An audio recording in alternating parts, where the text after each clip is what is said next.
Hi, I'm Sharon, and I'm 32 years old. For most of my life, I've been the responsible daughter, the one who worked 3 jobs to put herself through college, while my younger brother got handed everything on a silver platter.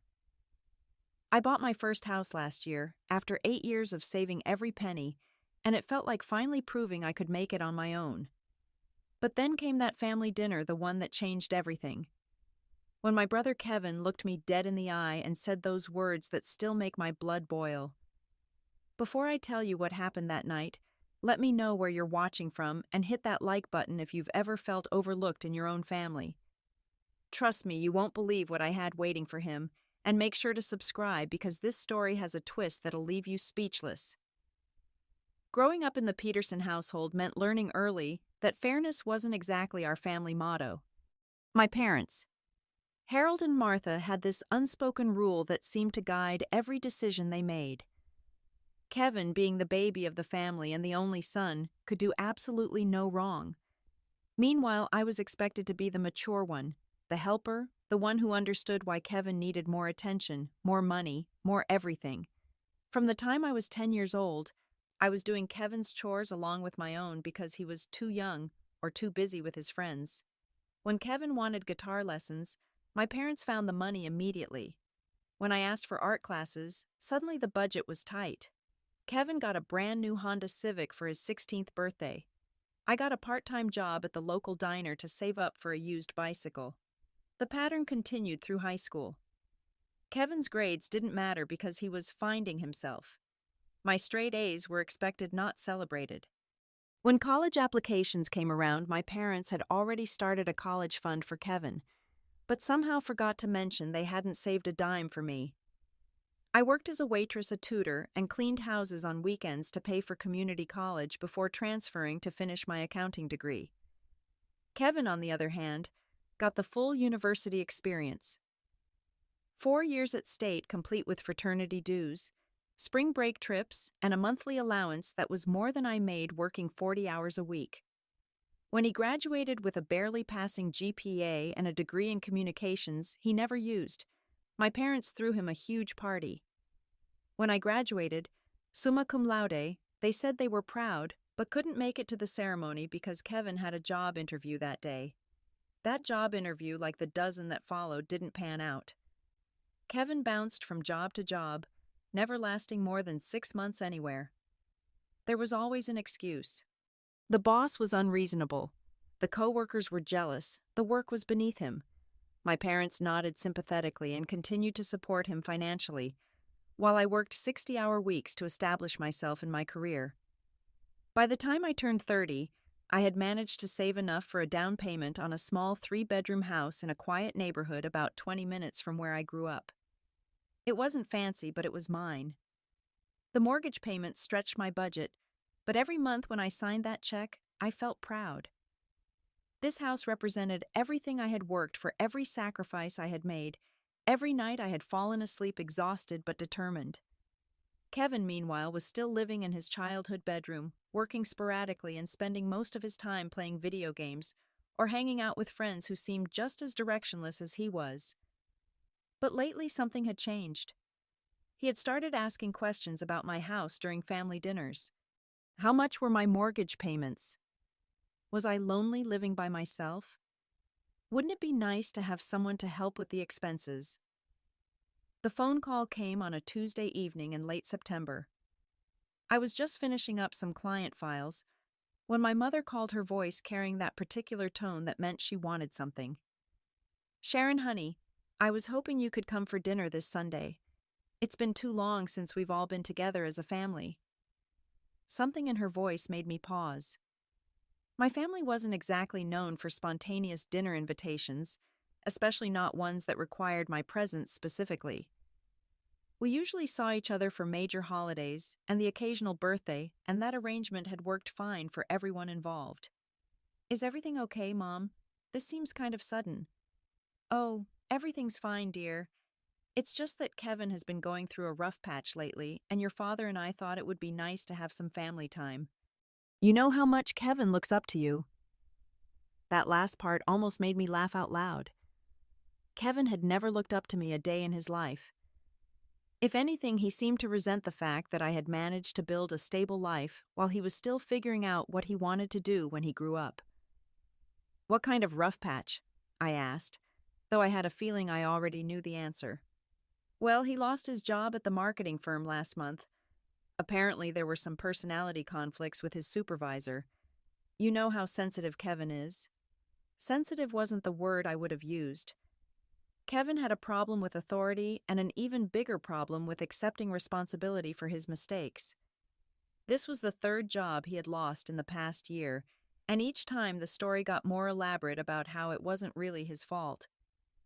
"I'm sorry to hear that, Mom, but I'm not sure what you expect me to do about it." There was a pause, and I could practically hear the wheels turning in her head. "Well, we were hoping you might have some advice for him. You've always been so good with money and career planning. Maybe you could help him figure out his next steps." The conversation continued for another 10 minutes with my mother dancing around whatever it was she really wanted to say. By the time I hung up, I had agreed to come to dinner, but something in my gut told me this wasn't going to be the casual family meal she was describing. That feeling only got stronger when my father called me at work on Friday afternoon. Harold Peterson wasn't a man who made social calls, especially not to discuss dinner plans. "Sharon, your mother tells me you're coming on Sunday. That's good. Real good. Kevin's been having a hard time lately and he needs to know his family is behind him. Dad, I'm happy to offer moral support, but if you're thinking I'm going to lend him money again, I can't do that. I've got my own bills to pay." Now, Sharon, nobody said anything about money. This is about family, about looking out for each other. Kevin's always been there for you, and now it's time for you to be there for him. I almost choked on my coffee. Kevin had never been there for me, not once in our entire lives. When I was working 3 jobs to pay for college, Kevin was pledging a fraternity. When I was saving every penny for my house down payment, Kevin was taking weekend trips to Vegas with money borrowed from our parents. Dad, I think you might be misremembering some things about Kevin and me. Look, Sharon, I'm not going to argue with you about this. All I'm saying is that family comes first, and sometimes that means making sacrifices. Kevin is going through a tough time, and he needs our support. All of our support." The way he emphasized all made my skin crawl. I had heard that tone before, usually right before my parents asked me to do something for Kevin that he should have been doing for himself. After I hung up, I sat in my office staring out the window at the parking lot below. Something was definitely going on, something more than just a family dinner. The pieces were starting to come together in a way that made me very uncomfortable. Sunday evening arrived gray and drizzly, which seemed appropriate for my mood as I pulled into my parents' driveway. The house looked exactly the same as it had for the past 20 years, modest and well-maintained, with my mother's flower boxes still hanging from the front porch, even though the flowers had long since died with the changing season.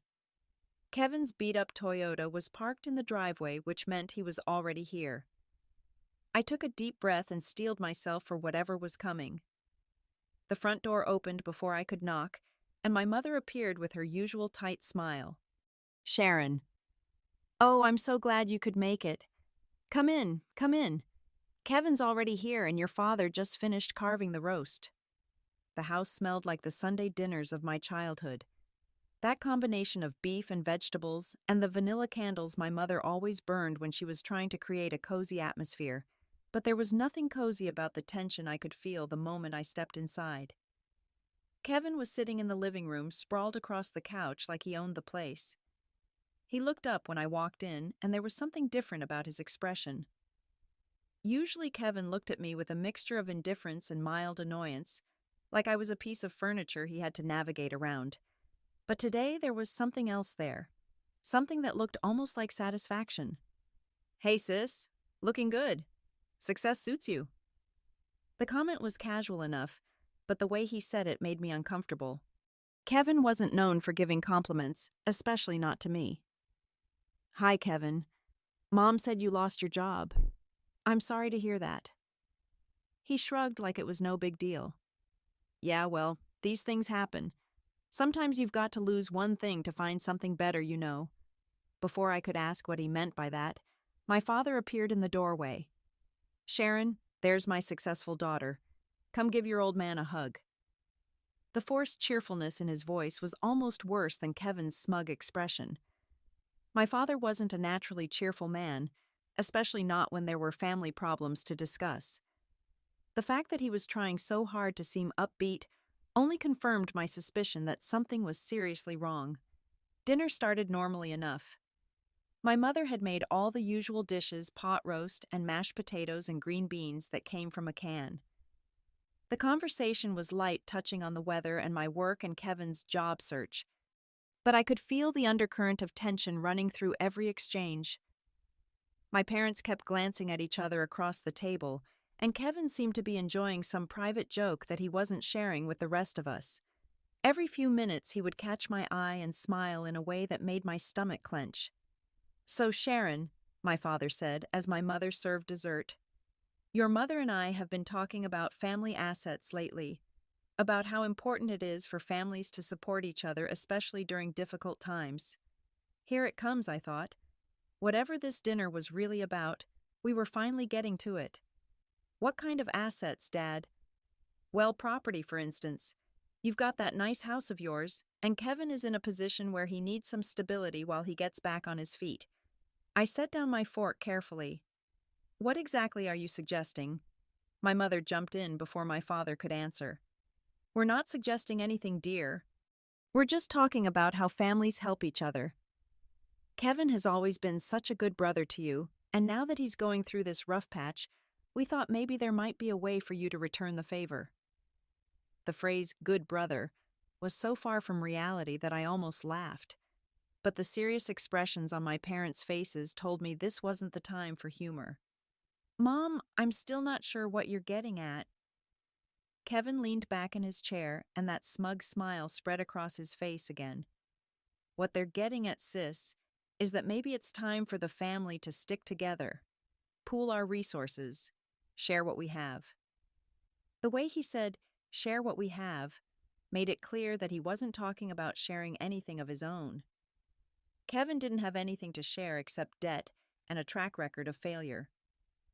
Kevin set down his water glass and looked directly at me, his expression shifting from smug to openly triumphant. The change was so sudden and so complete that for a moment I felt like I was looking at a stranger. "Actually, Sharon, since we're all being so honest about family and support and all that, I've got some news to share." The silence that followed was deafening. My parents were both staring at Kevin with expressions that looked like anticipation mixed with nervousness. I felt like I was watching a play where everyone knew their lines except me. "Mom and Dad said I'm moving into your house." The words hit me like a physical blow. For a moment, I wasn't sure I had heard him correctly. The casual way he said it, like he was announcing what he had for lunch, made it somehow worse. "I'm sorry, what did you just say?" Kevin's smile widened. "You heard me. Mom and Dad and I have been talking, and we all agree that the best solution for everyone is for me to move in with you. You've got 3 bedrooms, and you're only using 1. I need a place to stay while I get my life together." "It's perfect." I looked at my parents, waiting for one of them to jump in and explain that this was some kind of sick joke. But my father was nodding seriously, and my mother was looking at me with that expression she used to wear when she was about to ask me to give up something I wanted so Kevin could have it instead. "Now, Sharon," my father said, "before you get upset, just hear us out. Kevin has been having a really hard time lately. He can't afford his own place right now, and it doesn't make sense for him to move back home when you've got all that extra space." "Extra space that I paid for," I said, my voice coming out sharper than I intended.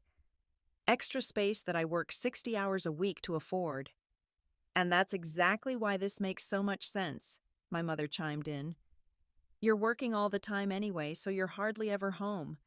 Kevin would practically have the place to himself most of the time. It would be like having a house sitter." Kevin laughed at that.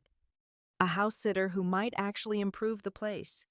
No offense, sis, but your decorating could use some work. I've got some ideas about how to make that place feel more like a home." The audacity of it took my breath away. He was already planning to redecorate my house, the house I had worked 8 years to buy, the house that represented every sacrifice I had ever made. "You've got to be kidding me," I said, looking around the table at the three people who were supposed to be my family. "You're actually serious about this?" "Sharon," my father said, his voice taking on that stern tone he used to use when I was a child, and he wanted to end an argument. "This is what families do. They help each other. Kevin helped you plenty when you were growing up." When the word exploded out of me. When exactly did Kevin help me? When I was working 3 jobs to pay for college while he got a free ride? When I was saving every penny for 8 years while he was living off your money? When exactly was Kevin there for me? "You're being dramatic," my mother said, waving her hand dismissively. "Kevin has always been a loving brother to you. Maybe he didn't help in the ways you remember, but he was always supportive." Kevin leaned forward, resting his elbows on the table. "Look, Sharon, I get that you're attached to your little house, but let's be realistic here. You're 32 and single. What do you need 3 bedrooms for? This arrangement would actually be good for you too. You'd have someone to help with expenses, someone to keep you company. I might even do some of the yard work if I have time." The way he said, "if I have time," made it clear that yard work would not be a priority for him, just like everything else that required effort or responsibility. "And what about rent?" I asked. "How much would you be paying me for this privilege of living in my house?"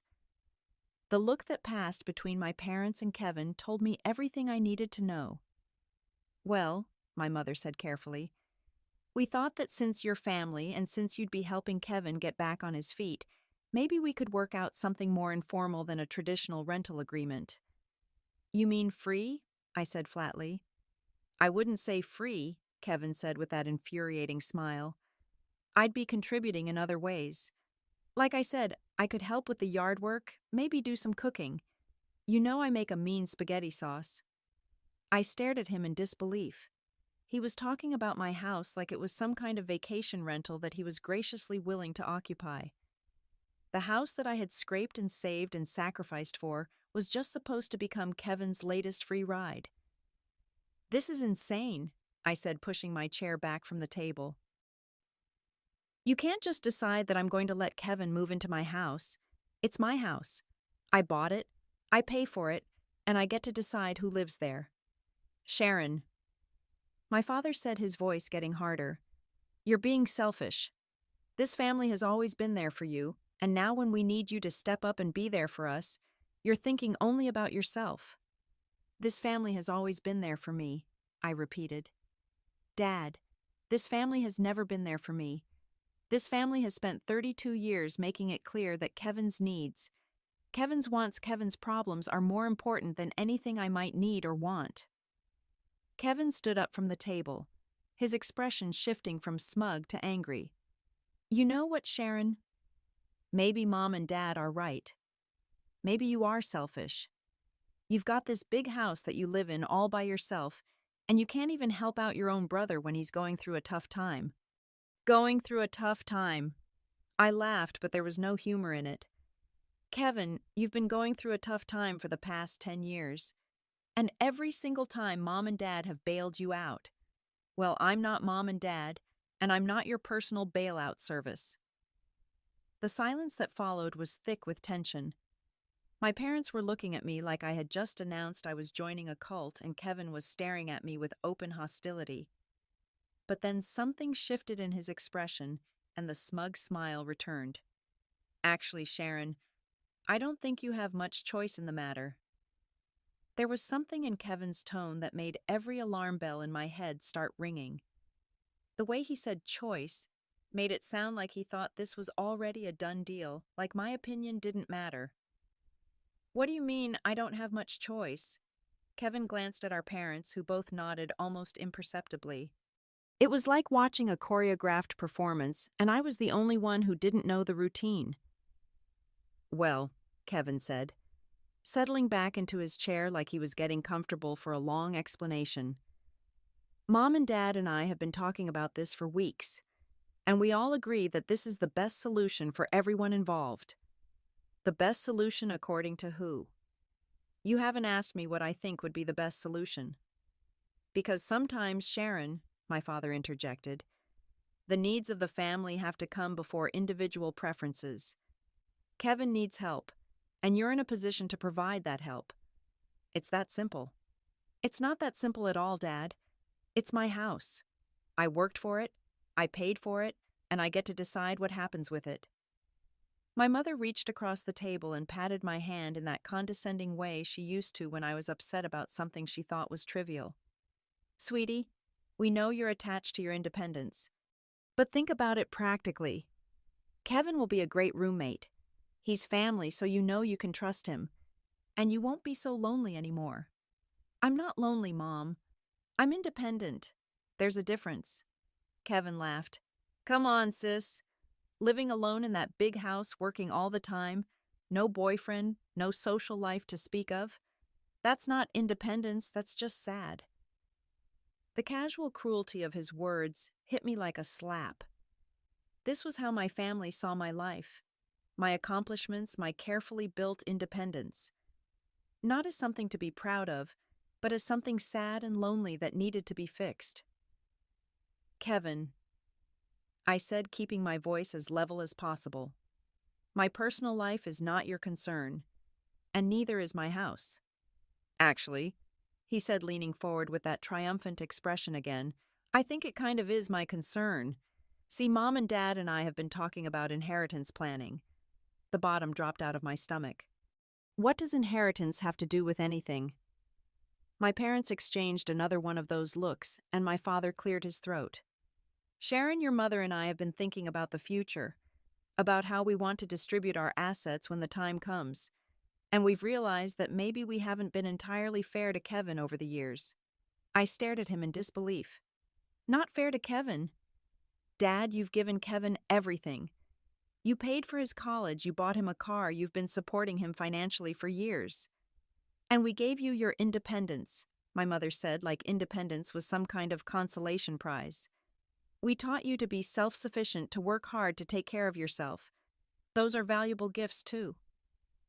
But the thing is, Kevin said, his voice dripping with false sympathy, those gifts don't really translate into financial security the way a house does. So Mom and Dad are thinking about making some adjustments to make things more equitable. I felt like I was drowning in quicksand. What kind of adjustments? Well, my father said, we're thinking about changing our will to leave the house to Kevin when we pass. And maybe some of the other assets too, to balance things out. Balance things out, I repeated slowly. You want to leave everything to Kevin to balance out the fact that I worked for everything I have while he's never worked for anything in his life. That's not fair, Sharon, my mother said. Kevin has worked. He just hasn't been as lucky as you have. Lucky. They thought my success was luck, not the result of years of sacrifice and hard work. But here's the thing, Kevin said, and his voice was getting more confident with every word. If you let me move in with you now, if you help me get back on my feet, Mom and Dad might be willing to reconsider some of those inheritance decisions. Family loyalty should be rewarded, don't you think? And there it was. The threat disguised as an opportunity. Let Kevin move into my house or lose my inheritance. Support him financially and emotionally, or be written out of the family will. I looked around the table at the three people who had raised me, who were supposed to love me unconditionally, who were supposed to want what was best for me. And I realized that somewhere along the way, I had stopped being their daughter and started being their backup plan for Kevin's failures. The anger that had been building throughout the conversation suddenly crystallized into something cold and clear and absolutely certain. I reached into my purse and pulled out the manila envelope I had brought with me, the one I had hoped I wouldn't need to use. You know what, Kevin? I said, my voice perfectly calm for the first time all evening. Funny thing about that house you're planning to move into. I paused, savoring the moment of confusion that flashed across his face. I sold it for $740,000 last week. The silence that followed my announcement was so complete that I could hear the refrigerator humming in the kitchen and the sound of cars passing on the street outside. For a moment, it was like someone had hit a pause button on the entire scene. Kevin was the first to break the silence, his voice coming out as barely more than a whisper. "What did you just say?" I opened the manila envelope with deliberate slowness, enjoying the way his eyes tracked my every movement. Inside were the closing documents from the sale of my house, official papers with official seals that made the transaction legally binding and completely irreversible. I said I sold it for $740,000, last Tuesday to be exact. I slid the papers across the table toward Kevin, watching as his face went from confusion to disbelief to something approaching panic. The buyers are a lovely couple from California who are relocating for work. They were looking for a quick closing, and I was looking for a quick sale. Amazing how these things work out. Kevin picked up the papers with shaking hands, his eyes scanning the legal language as if he could somehow will it to say something different. This can't be real. You can't have sold your house without telling anyone." "Actually, Kevin, I can. Because it was my house. My name on the deed, my signature on the mortgage, my decision to make." My father was staring at me like I had just announced I was moving to Mars. "Sharon, what have you done?" "That house was your security, your investment in the future." "No, Dad. That house was my trap. As long as I owned it, you all thought you could use it as leverage against me. As long as I had something you wanted Kevin to have access to, I'd never really be free from this." I gestured around the table at the 3 stunned faces staring back at me. "For weeks you've been planning this little intervention. Figuring out how to guilt me into letting Kevin move in, how to manipulate me into supporting him financially and emotionally while he figures out his life for the 100th time." Kevin was still staring at the papers, his face getting redder by the minute. "You can't have done this. You can't have just sold your house because you thought we were going to ask you to help family." "Oh, Kevin, I didn't just think you were going to ask. I knew exactly what you were planning because this is what you always do. You fail at something, and then the family rallies around to fix it for you. Well, this time, there's nothing to fix it with." My mother had gone very pale. "Sharon, honey, I think you're overreacting. We were just talking about family helping family. Nothing was set in stone." "Really, Mom?" "Because Dad just threatened to change the will to leave everything to Kevin if I didn't cooperate. Kevin just told me I don't have a choice in the matter. That doesn't sound like a request to me." I stood up from the table feeling lighter than I had in years. The weight of trying to earn their approval, trying to prove myself worthy of the love they gave Kevin so freely, was finally off my shoulders. "The buyers are moving in next Friday. I've already moved my stuff into a furnished apartment downtown. Smaller space, but it's amazing how little you actually need when you're not trying to impress anyone." Kevin slammed the papers down on the table. "This is insane, Sharon. You sold your house out of spite. You threw away everything you worked for just to prove a point." "No, Kevin. I sold my house to prove that I'm not your backup plan anymore. I sold it to prove that my life, my decisions, and my property are not family assets that you get to vote on." My father's voice was harder than I had ever heard it. "Sharon, if you think this tantrum is going to change anything, you're wrong. Kevin is still our son and he still needs help. We'll find another way to support him." "I'm sure you will, Dad. You always do. But you'll do it without me and without my house and without the security of knowing that I'll always be here to clean up his messes." I picked up my purse and headed toward the door, leaving the closing documents scattered across the dinner table like confetti from a very expensive party. "Wait," my mother called after me. "Sharon, wait. Let's talk about this. I'm sure we can work something out." I turned back to look at them one more time. Kevin was still staring at the papers in shock. My father looked like he was about to explode, and my mother was reaching toward me with tears in her eyes. "There's nothing to work out, Mom. For 32 years, you've made it clear that Kevin's needs come first. That his failures are family emergencies that require everyone to sacrifice for his benefit. Well, I'm done sacrificing." "Sharon?" Kevin said, his voice cracking slightly. "You can't just cut us off. We're your family. Family doesn't threaten each other with inheritance changes to get their way, Kevin. Family doesn't assume they can take what you've worked for just because they want it. Family doesn't treat one child like a resource to be used for the benefit of another child. I opened the front door and stepped out into the cool evening air. For the first time in hours, I could breathe properly. "The sale is final," I called back into the house. "The papers are signed, the money is in the bank, and Kevin is going to have to figure out his housing situation just like every other adult in the world." The first few weeks after that dinner were the hardest of my life. My phone rang constantly with calls from my parents alternating between anger and pleading. My mother left voicemails crying about how I was tearing the family apart. My father left messages demanding that I fix this situation immediately. Kevin sent text messages that ranged from apologetic to threatening to desperately manipulative. I didn't answer any of them. The furnished apartment I had rented was tiny compared to my house, just a one-bedroom unit in a converted Victorian near downtown. But every morning when I woke up in that small space, I felt something I had never felt before in my parents' presence: peace. There was no one expecting me to solve their problems. No one assuming that my resources were available for their use. No one treating my hard-earned independence like a consolation prize that could be redistributed whenever it became convenient. The money from the house sale was sitting in my bank account, more cash than I had ever had at one time. I could have bought a bigger place immediately, but I was in no hurry. For the first time in my adult life, I had the luxury of making decisions based purely on what I wanted and on what would be most practical or responsible or family-friendly.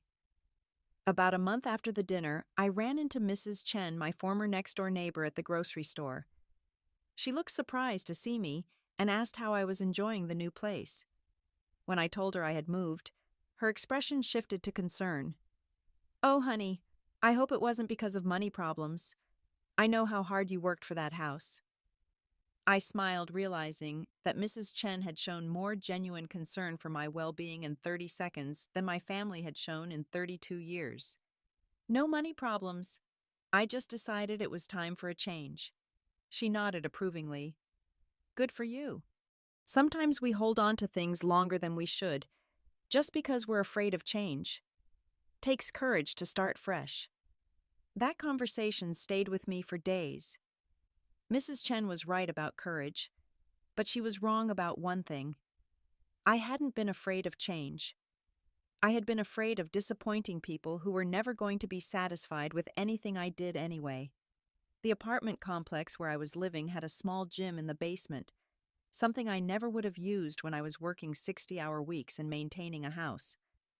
But suddenly, I had time for things like morning workouts and evening walks. I started reading fiction again, something I hadn't done since college. I bought a ridiculous number of houseplants and spent my weekends rearranging them around the apartment. It was during one of these weekend plant arranging sessions that I got an unexpected knock on my door. Through the peephole, I could see my mother standing in the hallway, looking smaller and older than I remembered. I opened the door but didn't invite her in. "Hi, Mom." "Sharon." Her voice was quieter than usual, without the edge of accusation that had characterized our recent phone conversations. "Can we talk?" I studied her face for a moment, looking for signs of the manipulation that had marked our relationship for so long. But what I saw instead was something that looked like genuine regret. "What do you want to talk about?" "About how wrong I was. About how wrong we all were." She looked around the hallway nervously, as if she were afraid someone might overhear us. "Can I come in?" "Please, I promise I'm not here to try to change your mind about anything. I just want to understand." Against my better judgment, I stepped aside and let her into the apartment. She looked around the small space with curiosity rather than judgment, taking in the plants and the books and the general sense of calm that I had worked so hard to create. "It's peaceful here," she said finally. "It is." We sat across from each other in my tiny living room, and for the first time in my memory, my mother seemed to be really looking at me instead of looking through me to whatever she wanted me to do next. "Kevin moved back home," she said after a long silence. "I figured he would. He's been there for 2 months now, and your father and I are starting to understand some things about our son that maybe we should have understood a long time ago." I waited for her to continue, But I didn't make it easy for her by asking questions or offering comfort. He's angry all the time. At us, at you, at the world. He seems to think that everyone owes him something. And when he doesn't get what he thinks he deserves, he throws these tantrums that would be embarrassing in a 5-year-old. She paused, staring at her hands folded in her lap. Last week, he screamed at me for an hour because I asked him to do his own laundry. An hour, Sharon. Over laundry. I'm sorry you're dealing with that, Mom. Are you? Because I'm not sure I would be if I were in your position. The honesty in her voice surprised me. My mother had never been particularly good at self-reflection, but something had clearly shifted in the months since our family dinner. I keep thinking about what you said that night, about how we treated you differently than Kevin.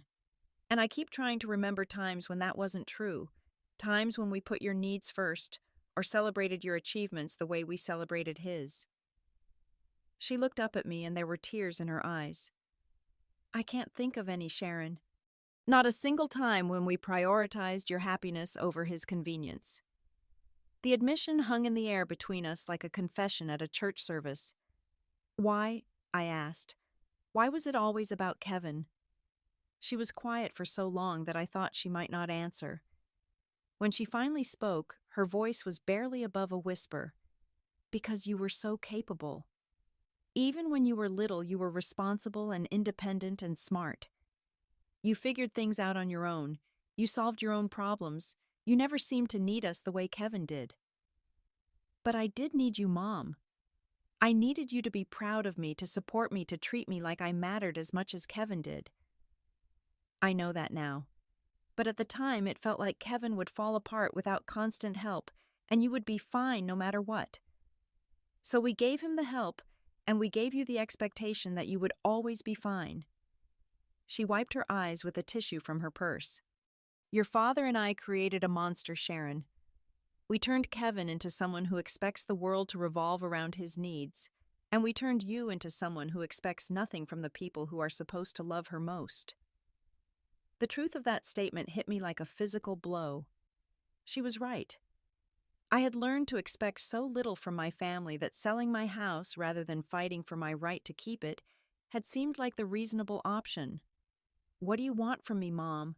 Do you want me to come home and pretend none of this happened? Do you want me to forgive everyone and go back to being the family problem solver? No, she said firmly. I want you to stay exactly where you are and be exactly as happy as you look right now. I've never seen you this peaceful, Sharon. Not once in 32 years. She stood up to leave, then turned back to face me. I also want you to know that your father and I have been talking to a counselor. About Kevin, about our parenting, about how to fix what we've broken. It's probably too late for Kevin, but maybe it's not too late for us to learn how to be better people. After she left, I sat in my quiet apartment surrounded by my plants and my books and my hard-won peace, and I cried for the first time since that family dinner. Not tears of anger or frustration, but tears of relief. My mother's visit didn't magically repair our relationship, and it didn't erase 32 years of favoritism and neglect. But it was the first time anyone in my family had acknowledged that the way they treated me was wrong, and that acknowledgement meant more than I had expected it to. 6 months after I sold my house, I was sitting in my favorite coffee shop downtown when Kevin walked in. I saw him before he saw me, and I watched as he scanned the room with that same entitled expression he had worn at the family dinner. When his eyes finally landed on me, his face went through a series of emotions so quickly that it was almost comical.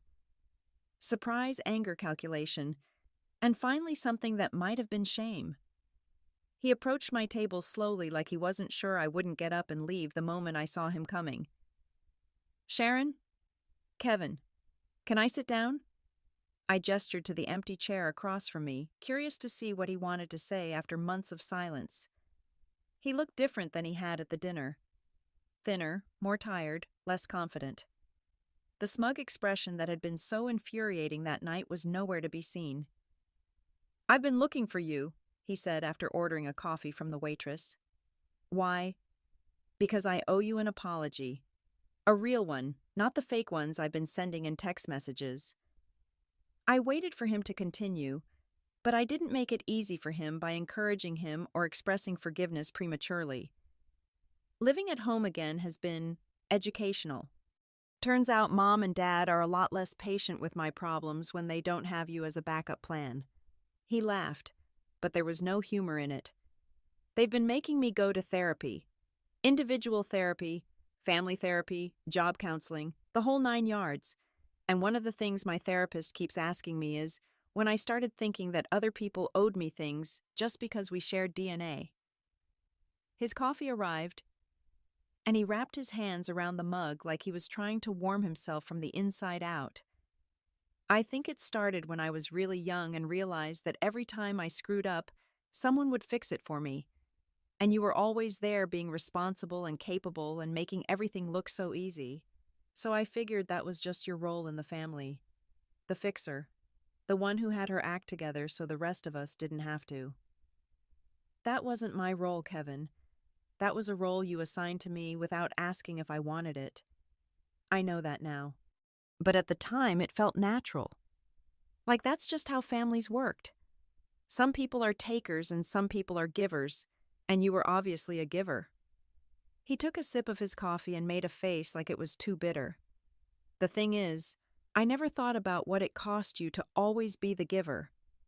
I never thought about what you might want or need or dream about.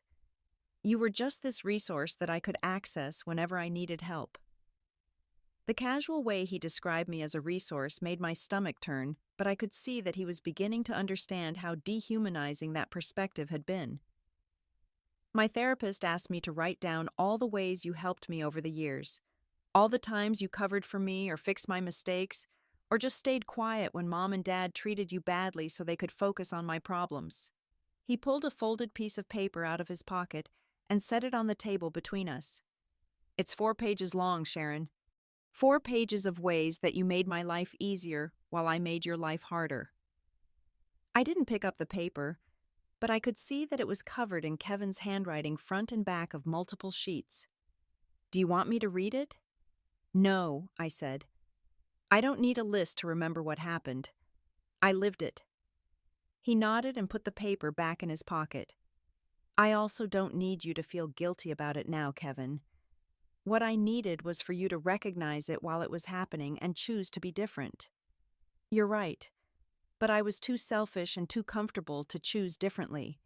And by the time I was old enough to understand what I was doing, it had become such a pattern that I didn't know how to change it. He leaned forward, and for the first time in our conversation, he looked directly into my eyes. I'm not asking you to forgive me, Sharon. I'm not asking you to let me back into your life, or to start over, or to pretend this never happened. I'm just asking you to know that I understand now. I understand what I took from you, and I understand why you had to get away from us. The sincerity in his voice was something I had never heard before. This wasn't the Kevin who charmed his way out of consequences or manipulated people into giving him what he wanted. This was someone who was genuinely confronting the damage he had caused. What are you going to do now? I asked. I'm going to keep going to therapy. I'm going to find a job and keep it for more than 6 months. I'm going to pay mom and dad rent for living in their house. And I'm going to try to figure out how to be the kind of person who adds value to other people's lives instead of just taking from them. He finished his coffee and stood up to leave. I'm also going to leave you alone unless you decide you want to hear from me. You've spent 32 years dealing with my problems, and you deserve to live your life without worrying about what I'm going to mess up next.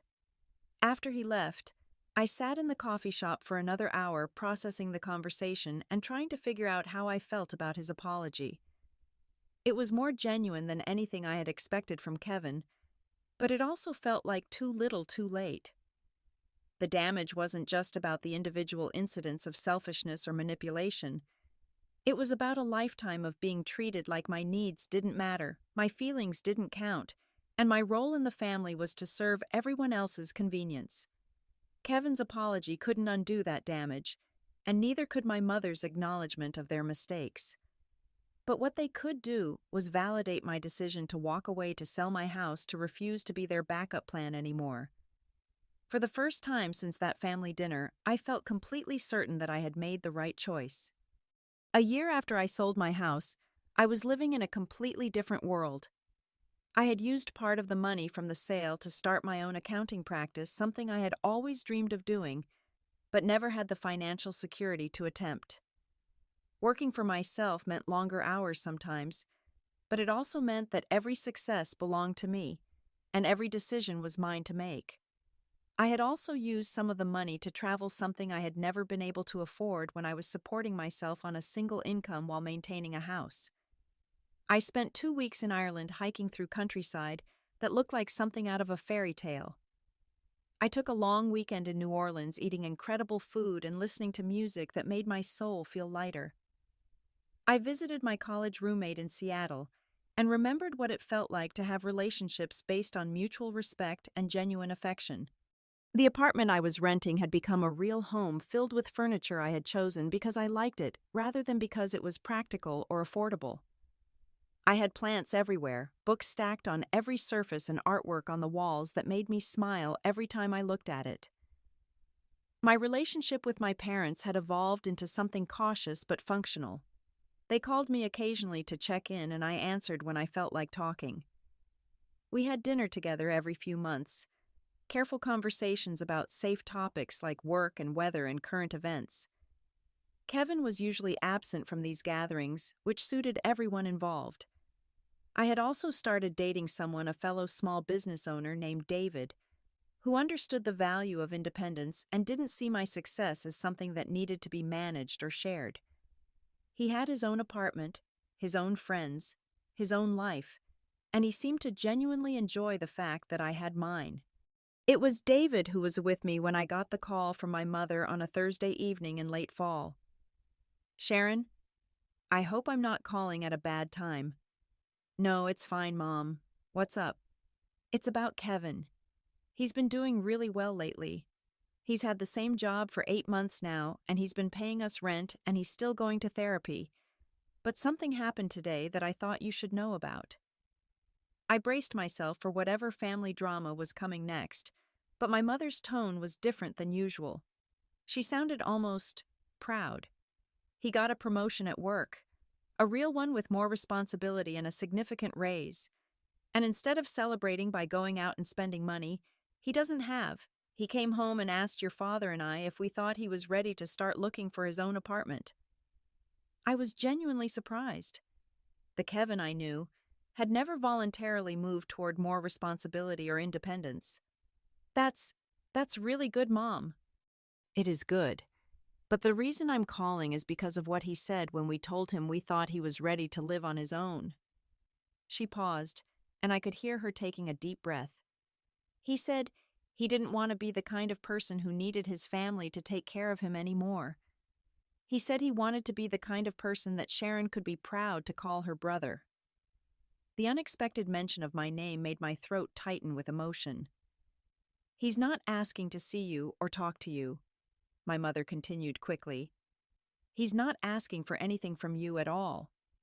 But he wanted us to know that getting his life together wasn't just about him. It was about becoming someone worthy of the sister he had never appreciated." After I hung up, David asked if I was okay. I realized I was crying, but for the first time in months they were happy tears. Kevin would probably never be the brother I had needed when I was growing up, but maybe he could become the brother someone else needed. Maybe he could break the cycle of entitlement and selfishness that had defined our family for so long. And maybe, just maybe, my decision to walk away had given him the wake-up call he needed to become a better person. 2 weeks later, I got a text message from an unknown number. The message was short and simple. "I found an apartment. Moving out this weekend. Thank you for showing me what strength looks like. I hope someday I earn the right to call you my sister again. Kevin." I stared at the message for a long time before deciding how to respond. Finally, I typed back, "I'm proud of you for taking this step. Take care of yourself." It wasn't forgiveness, and it wasn't an invitation back into my life. But it was acknowledgement that people can change, that growth is possible, and that sometimes the most loving thing you can do for someone is refuse to enable their worst behaviors. 6 months later, I bought a new house. Not because I needed the space or the investment, but because I wanted it. It was smaller than my first house, but had character and charm, and a garden where I could grow vegetables. It was in a neighborhood where people knew each other's names and looked out for each other's property. David helped me move in along with a group of friends I had made through my business and my travels and my new life. As we carried boxes and furniture into my new home, I realized that this was what family was supposed to feel like. People who showed up when you needed them, who celebrated your successes without resentment, who respected your boundaries and valued your happiness. That evening, after everyone had gone home, and I was sitting on my new front porch with a glass of wine, my phone rang. It was my mother. "I drove by your new house today," she said. "It's beautiful, Sharon. It suits you." "Thank you, Mom. I also wanted to tell you that your father and I have been talking about updating our will. We want to make sure it reflects our values now, not our mistakes from the past." I waited for her to continue, not sure where this conversation was heading. "We're leaving everything equally between you and Kevin, but we're also setting up the inheritance so that Kevin can't access his portion until he's maintained steady employment and independent living for at least 2 years." The irony wasn't lost on me. My parents were finally treating us equally, but only after I had proven that I didn't need their money or their approval to build a good life. "That sounds very fair, Mom." "It's not about being fair, Sharon. It's about being responsible. We enabled Kevin for 30 years, and we took you for granted for just as long.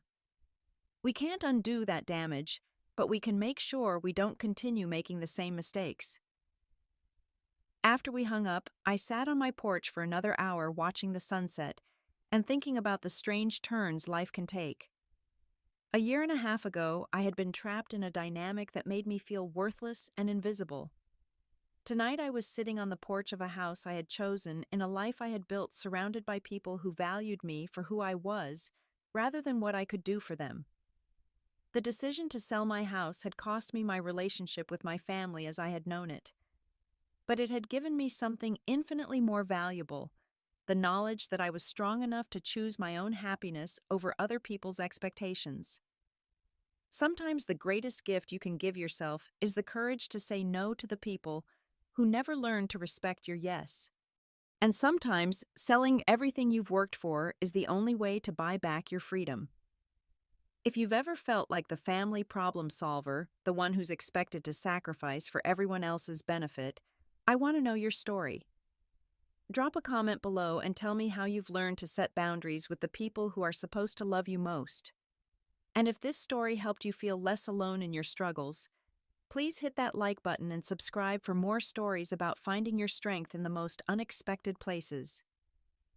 Share this video with someone who needs to hear that their happiness matters too, because sometimes we all need a reminder that family love shouldn't come with the price tag of losing yourself. Thank you for listening to my story, and remember that you deserve relationships that lift you up instead of weighing you down. Take care of yourselves, and I'll see you in the next video.